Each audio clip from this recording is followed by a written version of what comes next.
एक समय की बात है जब एक छोटे से गांव में एक छोटा सा परिवार रहता था। उस परिवार में जगन, उसकी पत्नी कमला और उसकी 5 साल की बेटी पिंकी रहती थी। जगन शहर में एक कपड़े की फैक्ट्री में काम करता था। एक दिन की बात है जब जगन रोज की तरह फैक्ट्री के लिए निकल रहा था। थोड़ी देर बाद जब जगन फैक्ट्री पहुंचा तो फैक्ट्री के बाहर कुछ कर्मचारी खड़े थे और फैक्ट्री पर भी ताला लगा था। जगन फैक्ट्री पर ताला देखकर बड़ा हैरान होता है और साथ खड़े कर्मचारी से पूछता है, अरे आज फैक्ट्री बंद क्यों है और ये ताला क्यों लगा है? आज तो कोई छुट्टी भी नहीं है। अरे जगन भैया, मालिक ने बहुत बड़ा घोटाला किया है, तभी तो पुलिस 2 दिन से फैक्ट्री के चक्कर काट रही है। आज सुबह मालिक शहर छोड़कर भाग गया है। कहीं कुछ पता नहीं लग रहा कि वो कहाँ गायब है। हे भगवान, अगर ये फैक्ट्री नहीं खुली तो हमारा क्या होगा? हमारी तो पूरे महीने की पगार भी बाकी है। हाँ भैया, मैंने तो 2 महीने से घर का किराया तक नहीं दिया। और मेरी पत्नी तो पेट से है।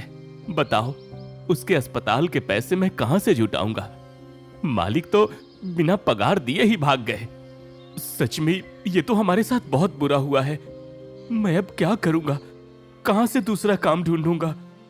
जगन के चेहरे का रंग उड़ जाता है। पहले ही मुश्किलों से गुजर रहा जगन एक नई बड़ी मुसीबत में फंस जाता है। निराश होकर जगन घर लौटता है और अपनी टूटी फूटी चारपाई पर बैठकर सोचने लगता है, हाय राम, ये जिंदगी भी अजीब चीज है। जब फैक्ट्री थी तो पगार कम थी, लेकिन कम से कम कुछ तो था। अब तो कुछ भी नहीं। कमला रसोई में चाय बना रही होती है, पर जगन की आवाज सुनकर वो बाहर आती है। अरे, आप यहाँ कैसे? आप तो फैक्ट्री गए थे ना? अब क्या बताऊं कमला, मालिक ने कोई बड़ा घोटाला किया जिसकी वजह से वो शहर छोड़कर भाग गया है। फैक्ट्री भी बंद हो गई है। अब मैं बेरोजगार हूं। कोई काम नहीं रहा मेरे पास। अब कुछ नहीं रहा हमारे पास। ये तो बहुत बुरा हुआ, पर रोने से क्या फायदा? आप कुछ और काम ढूंढ लेना। ऐसे ही 4-5 दिन गुजर जाते हैं। जगन घर पर खाली बैठा बैठा अपनी किस्मत को कोसता रहता है, जिससे परेशान होकर एक दिन कमला उससे बोलती है, अजी, जब कुछ था तब भी आप यही कहते थे कि कुछ नहीं है, और जब सच में कुछ नहीं है तब भी आप वही राग अलाप रहे हैं। अरे भगवान, तुम्हें मेरी परेशानी मजाक लगती है? इस घर की हालत देख रही हो? न बिजली का बिल भरा, न मकान का किराया, ऊपर से पिंकी की स्कूल की फीस भी बाकी है। जगन और कमला आपस में झगड़ ही रहे होते हैं कि इतने में पिंकी भागती हुई वहां आती है और अपनी माँ से लिपट जाती है। माँ, स्कूल में मैडम ने कहा है कि कल से ये फटे जूते पहनकर मत आना। हाँ बेटा, तुम परेशान मत हो, हम कुछ न कुछ इंतजाम कर लेंगे और तुमको नए जूते दिला देंगे। इंतजाम? हाँ, इंतजाम ही तो करना बाकी है। काश कोई पेड़ होता जिस पर पैसे लगे होते हैं। दोनों में वापस वही बहस छिड़ जाती है, पर तभी उनको बाहर से बच्चों की किलकारियां सुनाई देती हैं। एक तो पहले से दुखी हूं और इन बच्चों ने शोर मचा रखा है। जगन बाहर जाता है तो देखता है कि बच्चे सड़क पर खड़े होकर बर्फ का गोला खा रहे होते हैं। उसके बाद पिंकी भी अपनी माँ से गोला खाने की जिद करने लगती है। चुप रहो पिंकी, अभी बाबूजी बहुत गुस्से में हैं और शाम को तुम्हारे लिए घर पर ही बर्फ का गोला बना दूंगी। शाम को कमला पड़ोसन से थोड़ी सी बर्फ मांग कर ले आती है, जिसे वो घिसकर एक ग्लास में भर लेती है और डंडी लगाकर गोला तैयार करती है। उसके बाद वो चीनी की चाशनी में चुकंदर का रस मिलाकर गोले पर डाल देती है और पिंकी के लिए गोला बनाकर देती है। और तभी वहाँ अचानक जगन आ जाता है। अरे भगवान, तुम यहाँ बैठकर गोले बना रही हो और मैं चाय के इंतजार में बैठा हूँ। हाँ जी, बस अभी बनाती हूँ। दोपहर से पिंकी गोले की जिद कर रही थी, तो मैंने सोचा क्यों ना घर पर ही गोला बना दूं। जरा मुझे भी बनाकर देना एक गोला। देखने में तो बड़ा स्वादिष्ट लग रहा है। खाने में भी बहुत स्वादिष्ट है बाबूजी। आप एक बार खाओगे तो खाते रह जाओगे। अच्छा, तो ऐसी बात है। जगन जब कमला के हाथ का बनाया बर्फ का गोला खाता है तो उसमें एक अलग ही स्वाद आता है। अरे, ये तो बड़ा ही स्वादिष्ट है कमला। ये आखिर तुमने बनाया कैसे? और ये रंग कहाँ से लाई? अजी ये तो मैंने पड़ोस वाली शीला भाभी से थोड़ी बर्फ मांग ली थी और चुकंदर के रस में चीनी का घोल मिलाकर मीठी चाशनी बना दी। गोला खाते खाते जगन का दिमाग चलने लगता है और उसकी आंखों में अचानक चमक आ जाती है। सुनो कमला, यही तो हमारे घर की किस्मत बदलने का तरीका है। हम भी बर्फ का गोला बेच सकते हैं। कमला और पिंकी आश्चर्य से जगन को देखने लगते हैं।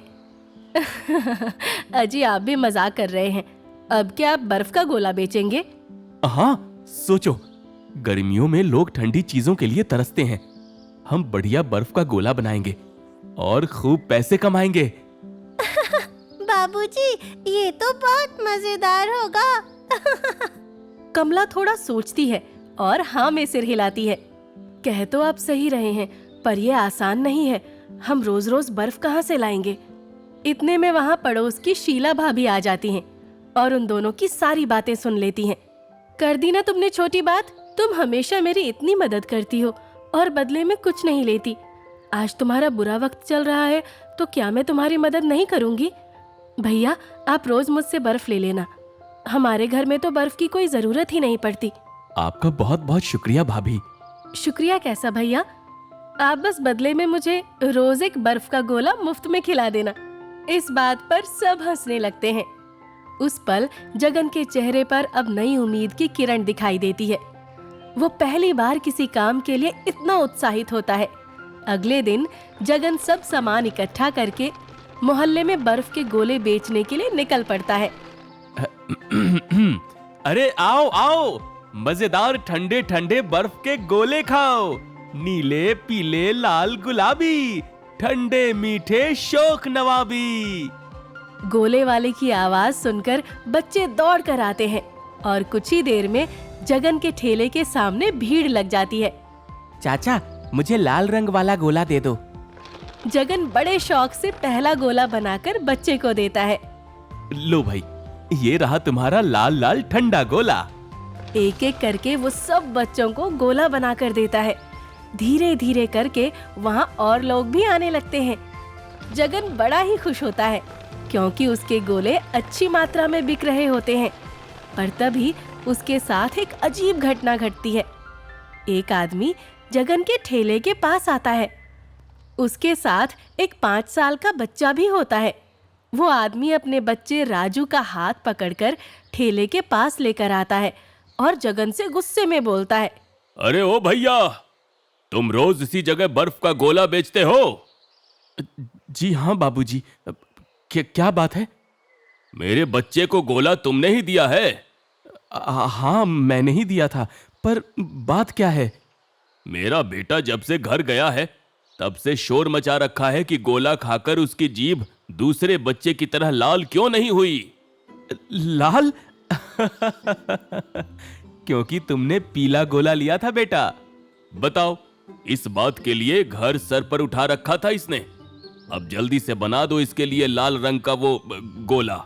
शाम को घर आकर जगन ये पूरा किस्सा कमला और पिंकी को सुनाता है और ये बात सुनकर वो दोनों भी खूब हंसते हैं। हे भगवान, आपके ठेले पर कैसे कैसे ग्राहक आते हैं। पर जो भी है, आज तो मजा आ गया। हाँ सच में। और सबसे बड़ी बात कि आपकी दुकान कमाल की चल रही है। दिन पर दिन जगन का बर्फ के गोले का काम बढ़ता ही चला जाता है। धीरे धीरे उसके घर की हालत सुधरने लगती है और वो जल्द ही एक नया फ्रिज भी खरीद लेता है।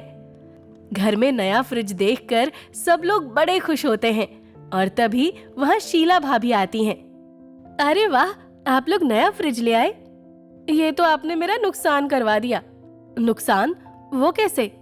अब जो बर्फ के बदले मुझे रोज गोला खाने को मिल रहा था वो बंद हो जाएगा ना। ये बात सुनकर सब लोग हंसने लगते हैं।